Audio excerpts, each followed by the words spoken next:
আজকে আমাদের সুন্দরবনে এসে দেখি সমুদ্রের ওই পারে বাচ্চারা টুর্নামেন্ট ছেড়েছে ফুটবল খেলার। দেখো, আগে তো ফুটবলটা আমরাও খেলতাম, কিন্তু এখন আর সেইটা সম্ভব হয়ে ওঠে না, কারণ আমাদের এখানে সব মাঠ জলে কাদায় ডোবা হয়ে গেছে। তাই তাদের খেলা দেখতে চলে এলাম তাদের মাঠের কাছে।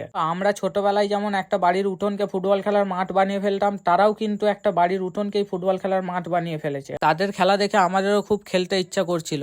আসলেই আমরা বড় হয়ে গেছি, দায়িত্ব কাঁধে নিতে শিখে গেছি। আমাদের কি আর ফুটবল খেললে মানায়? কিছু কিছু পরিস্থিতির কারণে হারিয়ে যায় এই খেলাধুলা। ছোটবেলার খেলাধুলার স্মৃতিতে ভেসে আছে আজও কত রঙিন ছবি, কত হাসি আনন্দের মুহূর্ত।